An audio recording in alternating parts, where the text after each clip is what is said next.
Nous présentons souvent le judaïsme comme étant une transmission d'une connaissance d'une profondeur insondable. Il y a eu un moment où un enjeu s'est posé face au peuple d'Israël.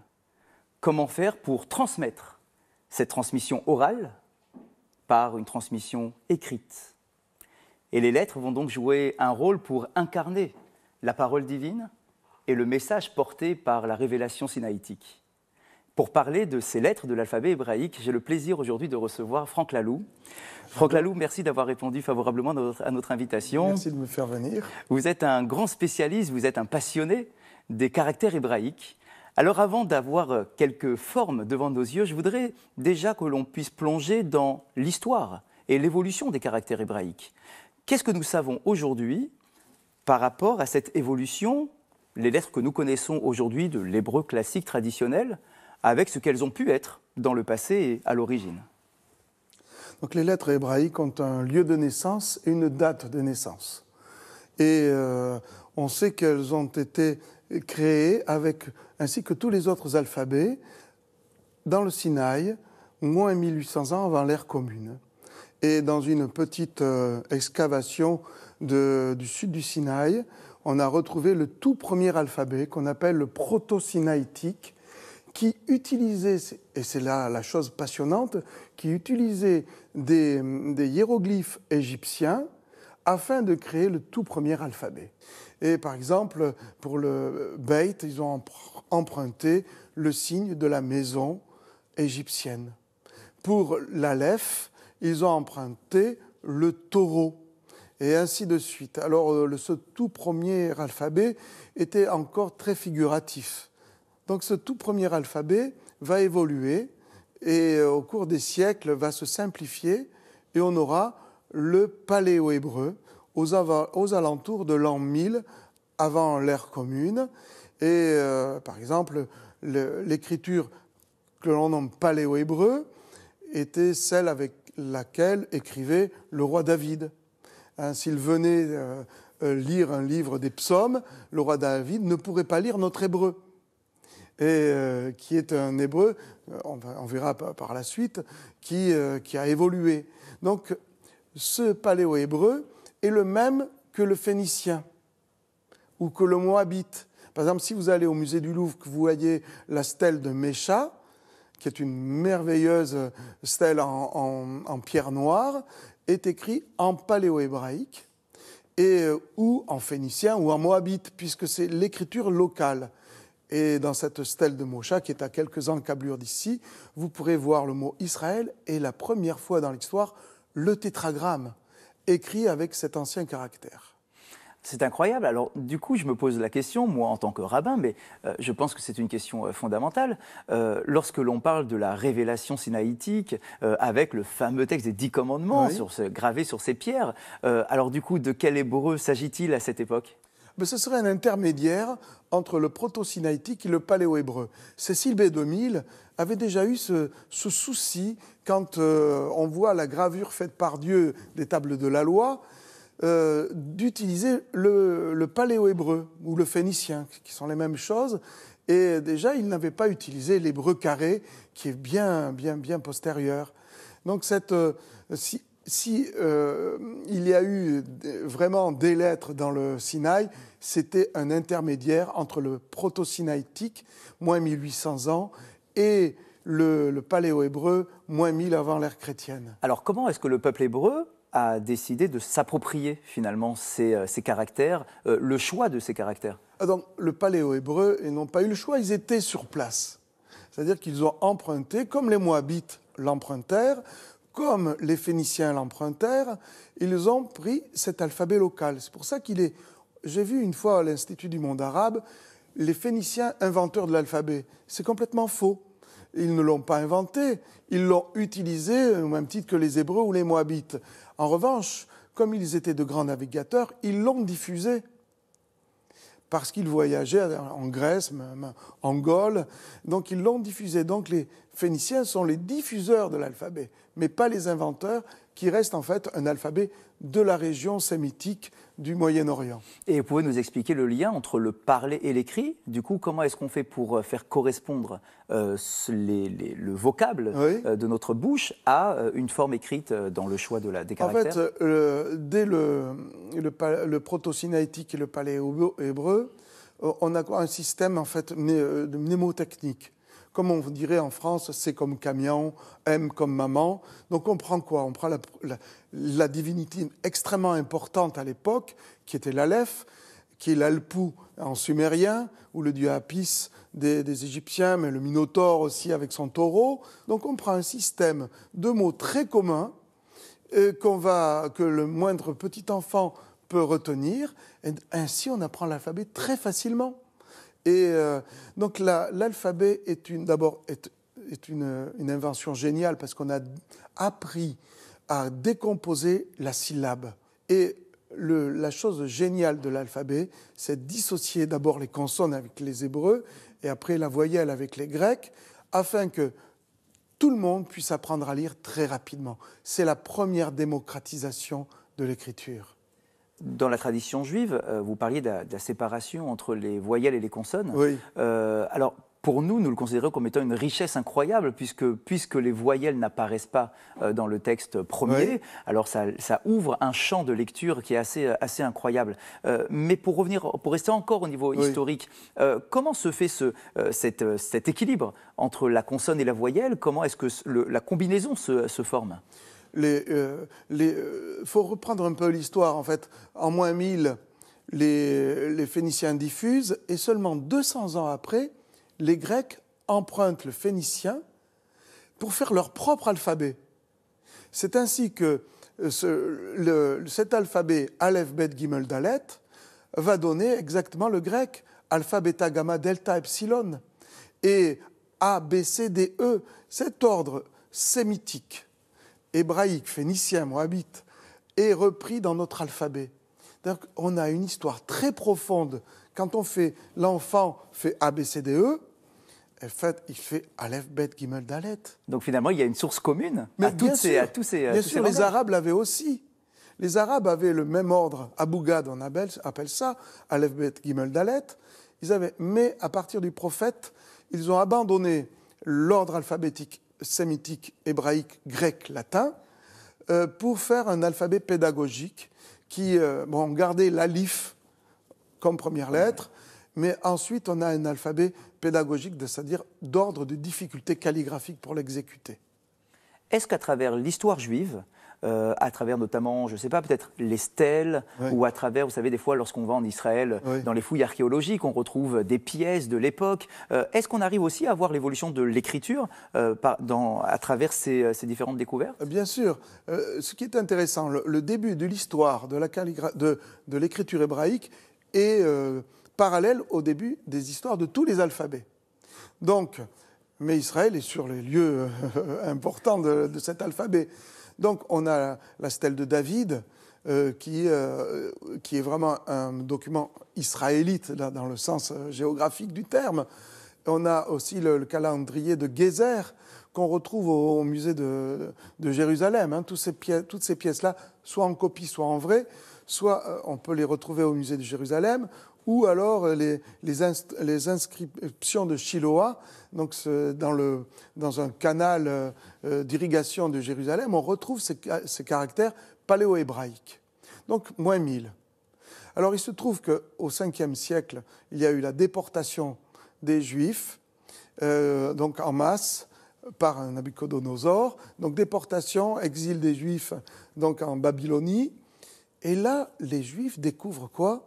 Ils découvrent le Macintosh de l'époque, c'est-à-dire une cursive araméenne, qui permet d'écrire beaucoup plus vite et avec un stylet. Donc là va naître la vraie calligraphie, disons, faite avec un stylet. Donc ils sont vraiment étonnés de l'efficacité, la rapidité, les supports papyrus, peau, alors qu'avant c'était surtout lapidaire ou sur des ostracas de céramique. Et là, Ezra va abandonner la vieille écriture pour prendre l'écriture des Araméens. vous parlez de Ezra. Oui. Alors, juste pour rappeler le personnage de Ezra, Oui. Ezra Sofer, d'ailleurs, Oui. qu'on appelle le scribe. Bien sûr. Alors, quel était son rôle dans la transmission de la Torah, le texte biblique? Est-ce qu'il était déjà codifié à cette époque-là, ou est-ce qu'il va encore évoluer avec Ezra? Alors là, on est dans un éternel débat. Comment on est passé de l'oralité ou de l'écrit, mais lapidaire sur des ostracas, les psaumes de David qui sont datés de -1000, comment était-il arrivé? Donc il devait y avoir des scribes à la manière aussi des Samaritains qui ont leur propre écriture, vous savez, qui est très proche du paléo-hébreu. Donc lui, Ezra, en découvrant les nouveaux supports beaucoup plus rapides, va permettre d'établir le canon biblique. Et donc, une fois le canon biblique établi, un système d'écriture qui va permettre de démocratiser l'écriture de la Torah, parce qu'avant, à l'époque, ça devait être extrêmement cher d'écrire des Torahs ou des passages de la Bible sur des supports très ingrats comme la pierre ou les ostracas. Et donc, à partir de cette période-là, on peut parler de la création du canon biblique et de l'écriture de l'hébreu, parce que qu'est-ce qui se passe? Les Hébreux empruntent cet araméen, et puis ils ont le droit au retour. Le premier droit au retour. Ils ont le droit au retour, ils reviennent dans leur pays, enfin une grande partie d'entre eux, et utilisent le araméen, et puis peu à peu, l'hébreu carré se différencie légèrement de l'alphabet araméen pour donner quoi? L'hébreu que l'on trouve dans les manuscrits de la Mer Morte, l'hébreu carré, qui n'a pas beaucoup changé en fait.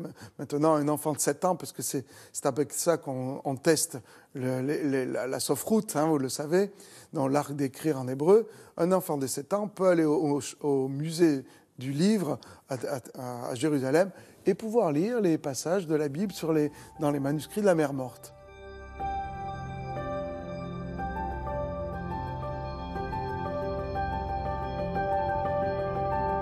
L'araméen est un groupe de langues ayant pour origine Aram, une ancienne région du centre de la Syrie. L'alphabet araméen est l'ancêtre des alphabets hébreux et arabes, ainsi que de l'alphabet Kharoshthi en Inde. La première mention araméenne dans la Bible se produit dans le récit de l'alliance de non-agression conclue entre Jacob et Laban. Au cours de la période des rois, l'araméen est connu dans les classes élevées, mais demeure étranger pour le peuple. L'araméen relègue l'hébreu à la liturgie pendant la période du Second Temple. À cette époque, l'hébreu est parlé dans les académies et par les élites, l'araméen dans la rue et par le peuple. L'araméen devient la langue officielle et s'impose dans le quotidien et dans le foyer. Il acquiert une dimension particulière dans la pratique et la pensée juive. Il s'impose dans divers documents officiels comme les mariages ou les billets de divorce. Tous les sermons fondés sur les Écritures se disent en judéo-araméen, qui demeure pendant plus de 1000 ans la langue usuelle des Juifs en Orient, jusqu'à la conquête arabe. C'est en judéo-araméen que Joseph rédige la guerre des Juifs, avant de la traduire en grec. Les Talmuds de Jérusalem et de Babylone, achevés respectivement au début et à la fin du 5e siècle, représentent la pièce maîtresse de la littérature judéo-araméenne. Le judéo-araméen connaît alors un important regain d'intérêt lorsque le Zohar fait son entrée dans la vie spirituelle juive, aux alentours du XIIIe siècle. La fondation de l'État d'Israël en 1948 marque alors un tournant majeur pour ces communautés araméophones. L'hébreu moderne est adopté. La littérature judéo-araméenne est très riche. Parmi les prières en judéo-araméen figurent le Yekum Purkan, les poésies liturgiques de la Haggadah et d'importantes prières comme le Kaddish et le Kol Nidre. Alors je suis impatient de voir comment est-ce que cela peut se manifester concrètement à travers la forme des lettres, la calligraphie, et ce que représente, puisque du coup, nos commentateurs ont abondé dans une symbolique des lettres, d'un point de vue kabbalistique, qu'est-ce que ça représente exactement. Est-ce qu'on pourrait par exemple parler du Aleph, qui est donc la première des lettres de notre alphabet? Bien sûr. Alors, pour que ça passe bien à la télé, j'ai pris une encre bleue. Hein, souvent, la sofrite, feu noir sur feu blanc, mais c'est joli en bleu aussi. Donc, par exemple, si je prends le taureau proto-sinaïtique, on avait une chose comme ça, une forme de taureau avec sa corne, son œil, et c'est devenu le proto-sinaïtique. L'Aleph, moins 1800 ans, c'est cette forme-ci. En paléo-hébreu, ça s'est simplifié. On a eu un Aleph comme ça. Et on retrouve la corne, le museau, mais c'est déjà un peu plus abstrait. Et les Grecs, qu'est-ce qu'ils ont fait? Ils ont simplement retourné et on a eu notre A. Donc le A, c'est un taureau. Et puis, après le caractère hébreu que nous connaissons, lui va venir de quelque chose beaucoup plus sec que ça, qu'on trouve à Qumran. On trouve un Aleph de la sorte à Qumran, et on retrouve l'essentiel de l'Aleph, c'est-à-dire cette barre oblique, un iode ici, un iode ou un vav ici, en 3 parties, et non symétrique non plus. Hein, ce n'est pas une simple croix. Et donc après, notre Aleph va se codifier au cours des siècles. On aura toujours l'essentiel de ce qu'on avait à Qumran pour avoir notre bel Aleph que nous connaissons.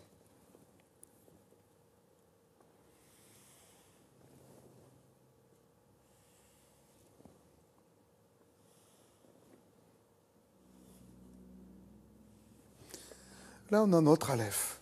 On le reconnaît bien, et dans sa puissance et dans sa symbolique.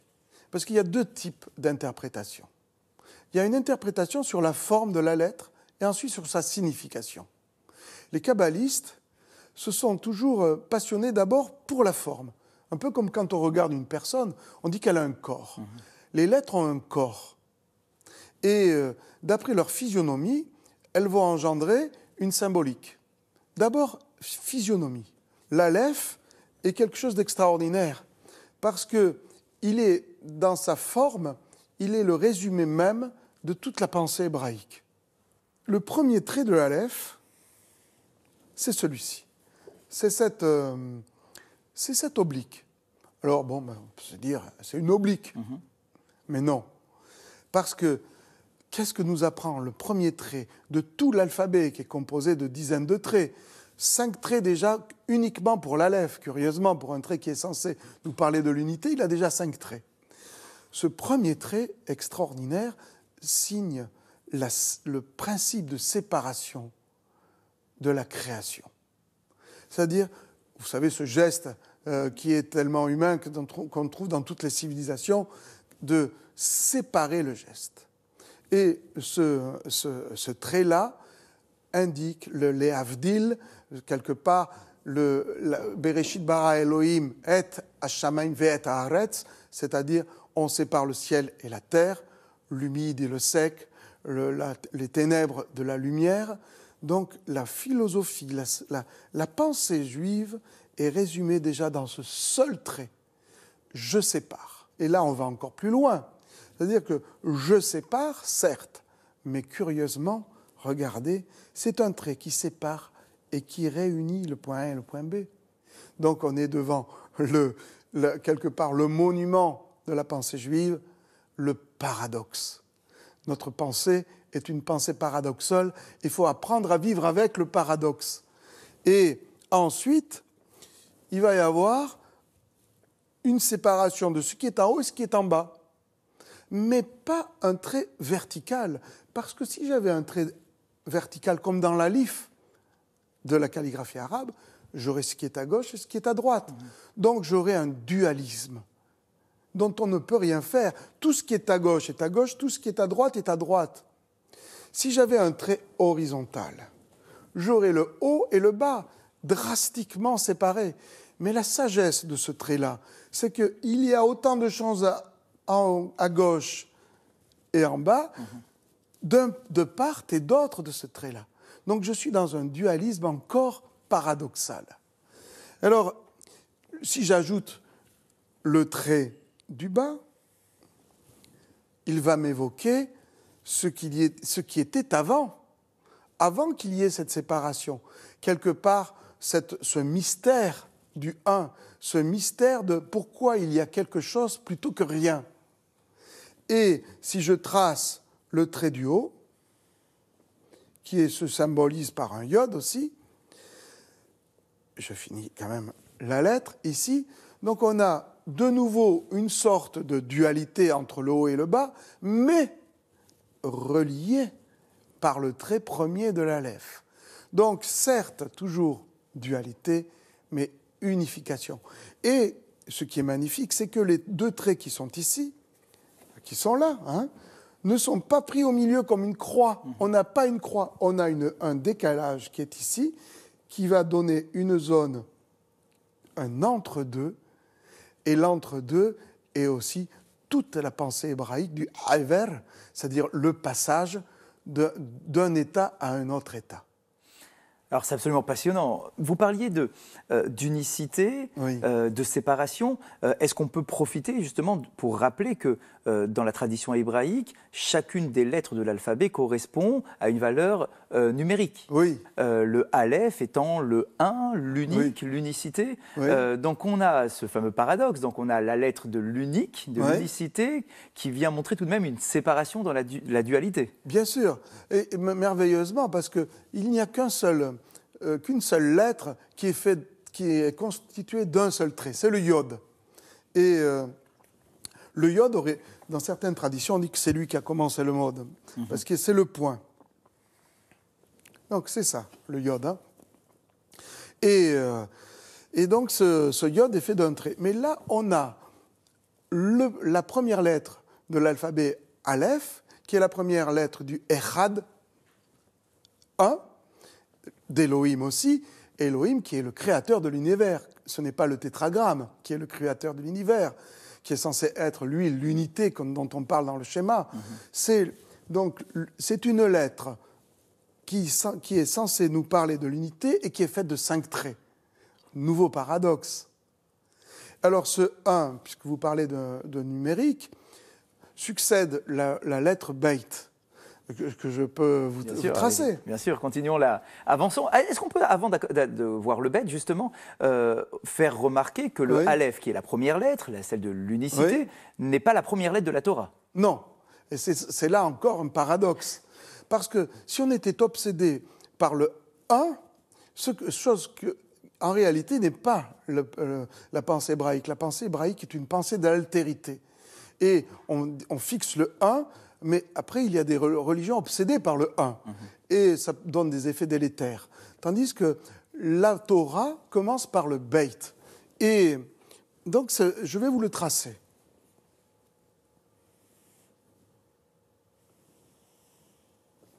Voilà le Beit. Alors, le Beit, c'est une leçon d'écologie. Vous allez comprendre tout de suite pourquoi. L'écologie, qu'est-ce que c'est? Ikos en grec, ça veut dire la maison. Et donc, nous, on a compris ça tout de suite, parce que le Beit, c'est la maison des êtres humains. C'est le logos, la parole de la maison. Donc on est en pleine beitologie en réalité. Alors pourquoi c'est la beitologie? Parce que regardez bien, si je prends ce beit là, c'est un enseignement. Je regarde d'abord sa forme. Regardez, c'est barré en haut. C'est-à-dire que je ne dois pas trop m'occuper de métaphysique. Je ne dois pas compter les plumes des anges. Et ce monde-là est quelque part barré. Même s'il nous fascine, il est barré. Et si je regarde encore ici, c'est barré en bas. C'est le Sheol. Dans la tradition, la ligne du bas de l'écriture, c'est le Sheol. Le Sheol, c'est l'Hadès des Grecs. C'est le royaume où vont les morts. Eh bien, c'est barré là aussi. C'est-à-dire que dans la tradition juive, on n'aime pas invoquer les morts. On n'aime pas remuer le shéol. Donc on est protégé du monde des morts, alors que toutes les autres civilisations invoquent les morts. Regardez l'Égypte, toute l'importance qu'elle accorde à la mort. Et là, ça nous est protégé. Ensuite, il y a encore cette barre qui est ici, qui nous protège de quoi ? Eh bien, elle nous protège de qui ? De ce qui précédait, de l'Aleph. C'est-à-dire, elle nous protège de cette obsession que nous avons de toujours vouloir rentrer en fusion avec l'un. Et alors, pourquoi c'est la bétologie ? Pourquoi ? Parce que la Torah commence par Bereshit, et le Beit, c'est Bereshit, soi-disant au commencement, ça veut dire en tête, dedans la tête. Donc, elle nous protège, cette lettre, du 1, parce que les sages savent que nous sommes obsédés par le retour dans la matrice quelque part. Elle nous protège de ça, de l'Aleph, par ces 3 barres. Mais, remarque, les talmudistes, il y a cette petite queue de l'Aleph, que n'a pas le Kaf, qui en fait marque la nostalgie, malgré tout, structurelle qu'a l'être humain de l'unité. Alors il ne nous reste pas grand-chose dans cette bétologie, dans cette écologie, il ne nous reste plus que cette part d'ici, en fait, qui est une flèche, qui nous dit que, puisque c'est le sens de l'écriture hébraïque, nous n'avons que le projet, que la projection. Souviens-toi de demain. C'est pour ça qu'il n'existe pas de présent en hébreu. Il n'y a que l'inaccompli qui existe et l'accompli, mais c'est la lettre de l'inaccompli, c'est-à-dire le « je serai à yes » ou « je serai à i », mais jamais le « je suis ». Et donc cette lettre merveilleuse, elle méritait, comme dans le petit conte du Talmud, méritait d'être la bracha, c'est-à-dire la bénédiction de notre monde. Alors notre monde est béni. Alors quand je parle d'écologie, c'est cela. Nous sommes responsables de là où nous habitons. Nous habitons, c'est une rare conjonction étymologique entre la langue sémitique hébraïque et l'indo-européen du grec et du français et du latin. Habiter, c'est être dans le beit.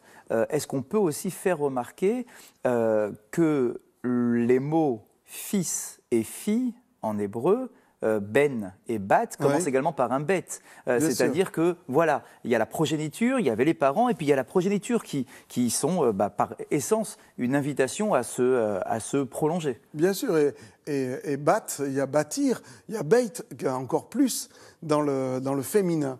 Un petit peu comme, si je peux me permettre, cette Bereshit bara Elohim et, au commencement Dieu créa et.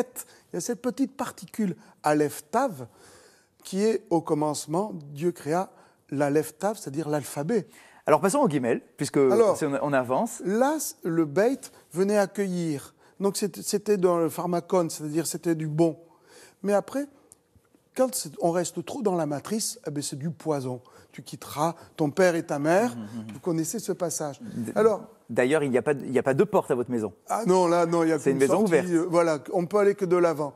Alors, pour se libérer de la maison, l'alphabet nous offre quoi ? Le guimel.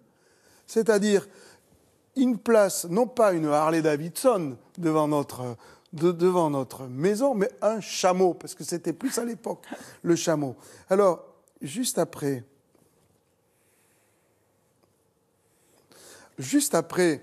la maison, le chameau. C'est-à-dire que le chameau, qu'est-ce que c'est ? C'est l'animal qui va nous libérer de l'emprise de la maison, du clan.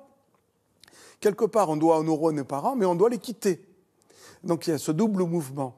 Et on les quitte comment ? Comme le fit Abraham, parce que dès que Dieu, le Shaddai, lui dit « va vers toi-même », quitte ton pays, quitte le pays de ton père et tes enfantements. Les enfantements, c'était le beit. Qu'est-ce qu'il fait ? Il prend un chameau. Alors, les merveilles de l'hébreu, quelles sont-elles ? C'est que le chameau, c'est aussi la richesse, mais aussi, si vous regardez bien un petit dictionnaire à 10 €, vous verrez que c'est le sevrage. C'est-à-dire qu'on a le chameau, GML, la racine GML, le chameau. Vous avez la racine de la richesse, mais vous avez aussi le sevrage. C'est-à-dire la famille, le sevrage, et donc c'est le voyage. Le lech lecha, va-t'en, tu prends un chameau, tu te sèvres. Mais pourquoi ?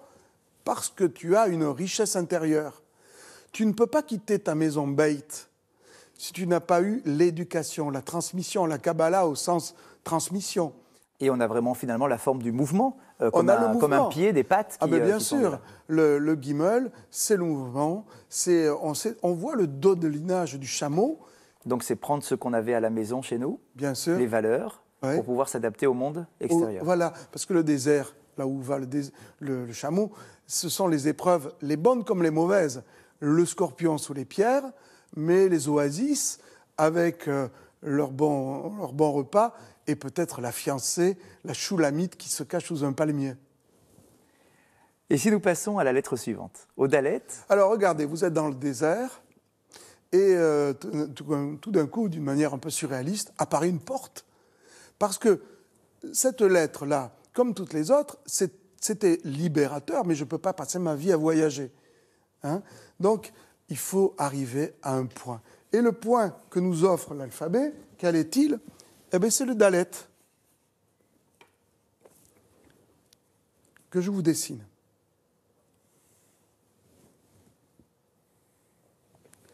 Dalet. Alors, dalet, c'est cette lettre-là, c'est la porte. En hébreu moderne, on dit délet. Donc, le chameau arrive devant une porte. Alors, la porte, c'est cette quatrième lettre de l'alphabet, extrêmement importante. C'est une lettre sacrée. Il n'y a pas un seul lieu sacré qui ne soit une méditation sur les portes. Si vous prenez les temples égyptiens, ce sont des successions de portes pour arriver où ? Au Naos. Naos, c'est quoi ? C'est le Saint des Saints. C'est la petite alcôve du temple, comme à Jérusalem, qui est une succession de portes avec les parties des femmes, tout ça. Qu'est-ce que nous apprend le dalet ? C'est que nous avons besoin de subir et de suivre un chemin initiatique. Et tous nos chemins initiatiques passent par des portes. D'abord, la porte de la naissance. C'est-à-dire que nous passons par la porte de notre mère pour arriver au monde. Ensuite, pour la circoncision ou le baptême de chrétien, la porte de la maison, de la synagogue, on passe cela. Après, la porte du dé des mariés. Qu'est-ce que représente le dé ? Le dalet, là, si on veut, c'est là où les mariés doivent passer l'initiation pour devenir eux-mêmes des parents. Et ensuite, nous passons les portes du Sheol, les portes du paradis, c'est-à-dire on est toujours confronté à un passage de porte. Donc on passe un seuil, et là donc la lettre dalet est vraiment une lettre merveilleuse pour cela. Lorsqu'on parle de porte, dans la Torah, forcément on nous renvoie à la mezouza. Bien sûr. Puisque une porte ne peut pas exister en tant que porte si elle n'est pas accompagnée par ce fameux petit parchemin. Voilà. Est-ce que ce parchemin vient justement créer le lien entre l'extérieur et l'intérieur, la façon de passer cette porte, de s'inscrire dans le passage ? Oui, bien sûr. C'est une réflexion profonde. On passe du dedans vers le dehors. Et ça veut dire que ce n'est pas un geste anodin de passer du monde civil, quelque part laïque, au monde sacré de la maison. Parce qu'en réalité, le vrai temple, ce n'est pas la synagogue, c'est la maison. C'est là où on va manger. La table, c'est le lieu du sacrifice, c'est-à-dire du saker. C'est un lieu sacré dans le judaïsme.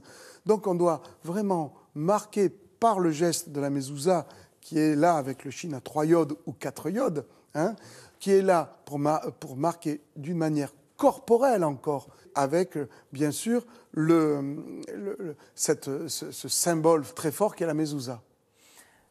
Et la lettre suivante ressemble beaucoup au dalet.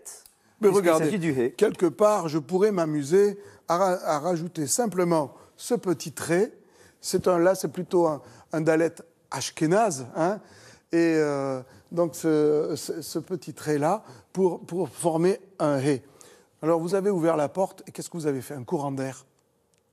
Qu'est-ce que c'est que le hé ? C'est le souffle. Alors le signe égyptien du hé, c'était celui-ci. L'homme en prière, qui va donner le E. Vous voyez, si je fais comme ça, j'ai les barres du E, qui va donner le epsilon. Donc c'est la prière. Donc, j'ouvre une porte et j'ai le rouach, quelque part, le souffle de la lettre qui est là. Alors, les kabbalistes, eux, ont vu vraiment ici le passage de l'air qui est ici, la glotte qui permet le mouvement. Alors, qu'est-ce que ça nous apprend, le hé? Ça nous apprend une leçon de non-dualité. C'est-à-dire, je ne peux pas me contenter d'inspirer. Si j'inspire, si je veux qu'inspirer, je meurs. Je ne peux pas me contenter d'expirer. J'expire. Et donc, qu'est-ce que nous apprend la lettre? Plusieurs fois par minute, parce que nous respirons plusieurs dizaines de fois par minute, j'apprends que je ne peux pas me passer de ce qui rentre en moi et de ce qui en sort, de l'air qui entre et de l'air qui en sort. Alors, ce hé est très particulier puisque notre premier patriarche, Abraham, Oui. a eu en don, en cadeau, son changement de nom, et un hé va être intercalé dans son prénom Avraham. Oui. Et d'ailleurs, nos maîtres vont nous dire que le monde a été créé par la lettre hé. Voilà, aussi. Alors, qu'est-ce que l'on trouve à travers tout cela? Le tétragramme, dans les 4 lettres du nom de Dieu, 2 de ces 4 sont des hé. Donc, on a une sorte d'importance comme ça majeure sur cette lettre. Bien sûr. Alors, ce qui est intéressant, il y a le tétragramme, il y a le bigramme. Le bigramme est Ya, Yod, et. Donc, le bigramme, je peux l'écrire. Hein. Le tétragramme, on évite. Alors, le bigramme, Ya, c'est celui-ci. Alors, c'est extrêmement important, parce qu'en fait, ici, vous avez le masculin, le féminin. Pourquoi Sarai était stérile? Parce qu'elle avait un Yod qui est le masculin. Et pourquoi ça ne marchait pas? C'est que Abraham n'avait pas de féminin. Alors, qu'est-ce qu'a fait le bon Dieu? Il a pris le Yod qui est ici, qui a valeur 10. Il a circoncis le Yod de Sarah, quelque part, c'était un dollar. Hein? Il a pris ce Yod, il a partagé en 2, et ça faisait 2 et, puisque et, c'est la valeur 5. Il avait donc 2 et à partir. Il a pris le et, il l'a mis à Sarai, qui est devenue Sarah. Il a écarté un petit peu le mot Avram, et ça a donné Avraham. Il a mis ça, et elle a pu concevoir. Et là, on est devant le mystère de l'hébreu et de la pensée hébraïque. C'est-à-dire que nous sommes tissés de mots. Nous sommes un textile. Notre peau est un textile de mots. C'est ça qui est extraordinaire.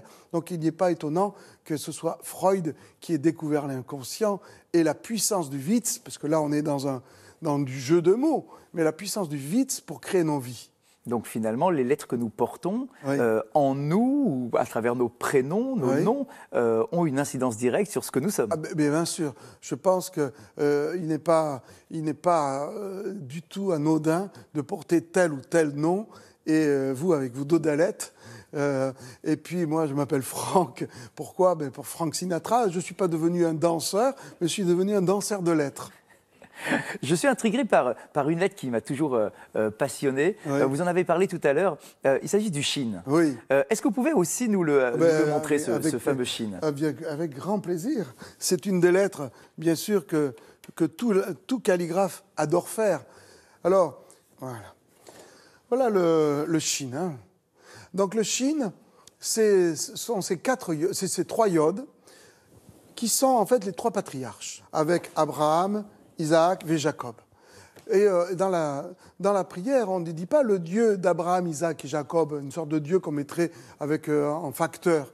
Non, c'est le Dieu d'Abraham, le Dieu d'Isaac, le Dieu de Jacob. C'est-à-dire qu'elle nous apprend qu'il y a une pluralité de la vision du divin, peut-être une unité du divin, mais ce qui importe le plus Israël, qui comporte ce Shin, c'est la pluralité du regard ou du ressenti par rapport au divin. Vous avez parlé d'un Shin, c'était pas une erreur, de 4 Yud, Oui. parce que je tenais à dire Oui. que dans le boîtier des téphilines, Oui. donc dans l'écriture normale, un Shin Oui. a 3 Yud et tout le monde Voilà. utilise ce Shin encore en Israël aujourd'hui dans le langage parlé Oui. et écrit. Pourtant, dans la tradition hébraïque, le boîtier des téphilines que nous portons sur la tête a d'un côté un shin à 3 branches, le shin traditionnel, et d'un autre côté, on a un shin avec 4 yud. Oui. Cette lettre n'existe pas Non, c'est la aujourd'hui. 23e lettre de l'alphabet. Razak. Alors, qu'est-ce que représente ce shin à 4 yud? Pourquoi un 4e yud? Alors, donc on dit que c'est la lettre du Messie. Alors, et là aussi, c'est une préscience extraordinaire. Les talmudistes comme les kabbalistes ont compris que la Torah était un ensemble de lettres qui était un code. Hein, d'ailleurs, c'est un code comme exactement nos adresses Internet où il n'y a pas de vide. Dans la tradition, on dit que la Torah, ce n'est qu'un seul mot qui va de Bereshit jusqu'à Israël, donc Beit Lamed. Alors, ce qu'ils ont inventé, c'est que lorsque l'ère messianique arriverait, on introduirait le shin à 4 yod dans la Torah. Ils ont inventé le virus informatique. C'est-à-dire qu'on prend un seul élément, on l'introduit dans le code et le paradigme de notre monde est complètement changé, transformé. Le monde, après l'introduction du shin à 4 yod dans l'ensemble de la Torah, qui n'est qu'un seul mot, on arrivera dans l'ère messianique où le bien dominera. Et on ne peut pas se séparer sans nous parler de la dernière lettre de l'alphabet tout de même, Oui. le Tav. Oui. Un enseignement rabbinique crée le lien entre la première, la lettre intermédiaire et la dernière lettre. Oui. Le Aleph au début, le Mem qui est la lettre intermédiaire et le Tav, ces 3 lettres qui forment le mot Emet, la vérité. Voilà. La vérité par excellence que nous ne connaissons pas dans ce monde-ci. C'est ça. Alors ce Tav, qu'est-ce qu'il nous porte, qu'est-ce qu'il représente? Voilà le Tav. Donc, alors le Tav, à partir du Bereshit, à partir du commencement, le temps va être inventé et l'espace juste après. C'est-à-dire que dans le paradigme, dans le mode de création que nous vivons, le monde qui est ici, que les kabbalistes appellent Malchut, hein, qu'est-ce que c'est? Tout désormais aura un début et une fin. Et cette fin-là n'est pas une fin pessimiste. Hein, c'est pas la mort, hein, comme dans Mavet. C'est pour ça que la lettre Tav ne commence pas le monde, parce qu'elle est certes dans Emet, la vérité, mais si on lui enlève le Aleph, elle devient la mort. Non, ce n'est pas le Tav de Mavet, c'est le Tav du renouvellement. C'est pour ça qu'on parlait de l'ère messianique tout à l'heure. L'ère messianique n'est pas la fin du monde ou des mondes, c'est la fin d'un système où le mal domine, où le bien ne peut pas se passer du mal pour être exprimé, vice-versa. C'est un changement de paradigme. Alors le Tav, certes, finit l'alphabet, mais en fait, il commence. C'est pour ça qu'il est bon de commencer l'alphabet en l'écrivant en cercle, c'est-à-dire que un petit peu comme dans la couverture de mon livre avec ce tserouf, ce mandala hébraïque, où juste à côté de l'Aleph figure le Tav, et on est dans un renouvellement en réalité permanent de la pensée et du désir. Franck Laloux, merci beaucoup. Merci de nous avoir fait découvrir ces lettres, ces formes, cette représentation du divin à travers ces caractères hébraïques. Merci à vous tous et nous nous retrouverons dimanche prochain pour une nouvelle émission.